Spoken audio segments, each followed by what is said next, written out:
Media Israel melaporkan lonjakan ledakan dahsyat dan kebakaran misterius yang terjadi secara tiba-tiba di wilayah pendudukan. Penduduk setempat menyebut jumlah insiden mencurigakan terus meningkat setiap harinya. Dikutip dari Tasnim News pada Sabtu 2 Agustus, sejumlah kota dilaporkan lumpuh dan berubah menjadi zona berbahaya tanpa penjelasan resmi dari otoritas terkait. Perusahaan listrik dan Departemen Pemadam Kebakaran Israel menyatakan insiden tersebut akibat kerusakan pembangkit dan stasiun distribusi listrik. Ledakan dan kebakaran dilaporkan berdampak pada perangkat seperti AC, baterai litium, dan transformator rumah tangga. Laporan dari media lokal mengklaim kepanikan meluas di kalangan warga akibat kerusakan peralatan listrik. Seorang ahli kelistrikan menilai penyebabnya terkait gangguan distribusi dan fluktuasi tegangan ekstrim.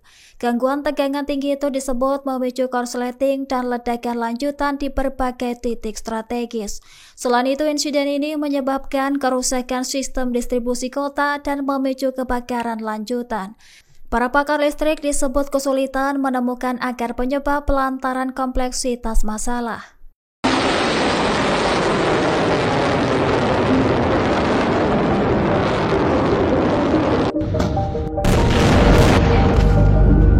Ulama Iran mengeluarkan peringatan keras kepada rezim Zionis atas potensi agresi baru terhadap Teheran. Selain itu, Angkatan Bersenjata Iran menegaskan kesiapan membalas setiap bentuk agresi dengan kekuatan penuh. Bahkan Tel Aviv akan berubah menjadi kota hantu jika nekat menyerang proksi Iran.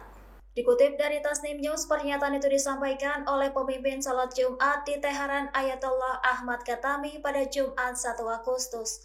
Ia menegaskan bahwa Republik Islam siap menghancurkan rezim Zionis dalam waktu sekejap. Dilaporkan kekuatan rakyat dan militer Iran telah menggagalkan skenario musuh untuk melebahkan Republik Islam. Menurutnya, Israel terpaksa meminta gencatan senjata lantaran terdesak dan mengakui kekalahan. Pasalnya, jika perang berlanjut, kekuatan militer Iran yang belum dikerahkan akan tampil sepenuhnya. Ribuan rudal Iran bahkan telah mengunci target-target musuh dalam database militer. Jika terjadi serangan, Iran akan merespon lebih keras dan menimbulkan ancaman yang lebih besar bagi musuh. Saat ini kekuatan IRGC telah melampaui kawasan di Timur Tengah dan siap menghadapi segala bentuk agresi.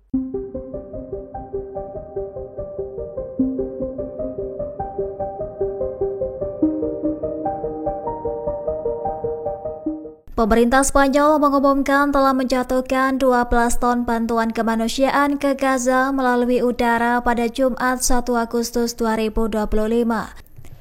Bantuan tersebut dikirimkan menggunakan 24 parasut dengan membawa 500 kg makanan per parasut.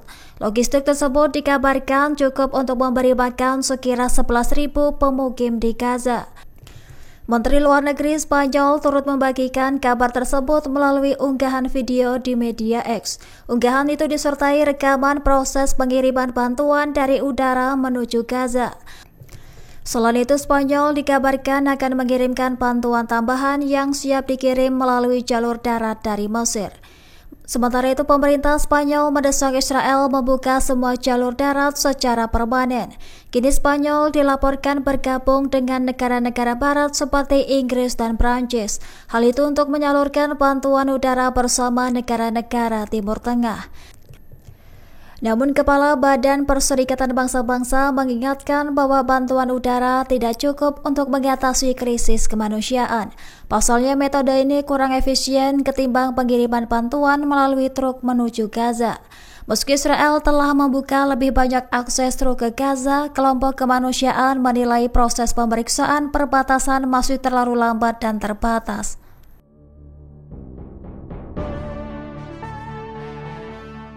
Pemerintah Slovenia resmi melarang ekspor, impor, dan transit senjata ke Israel di tengah krisis kemanusiaan di Gaza.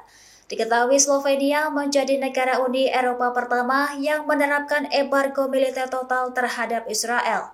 Langkah ini dinilai sebagai sinyal politik atas pelanggaran hukum humaniter terhadap rakyat Palestina. Dikutip dari Tribun News, keputusan ini diumumkan oleh Perdana Menteri Slovenia Robert Fico pada Kamis 31 Juli 2025. Menurutnya, sikap ini sebagai bentuk protes atas krisis kemanusiaan di Gaza. Pemerintah menyebut Uni Eropa gagal bertindak akibat perpecahan internal yang berkepanjangan. Pemblokiran senjata ini mempertegas sikap pemerintah Slovenia terhadap agresi pasukan Zionis. Selain itu, larangan distribusi amunisi ini menegaskan sikap politik Slovenia yang menentang kebijakan militer Israel di jalur Gaza. Bahkan Slovenia mengecam blokade Israel yang menghalangi bantuan kemanusiaan ke Gaza hingga memperparah penderitaan warga. Lantas, keputusan ini sekaligus menjadi tekanan moral bagi negara-negara Eropa lainnya untuk bersikap lebih tegas terhadap Israel. Download Tribun X sekarang, menghadirkan lokal menjadi Indonesia.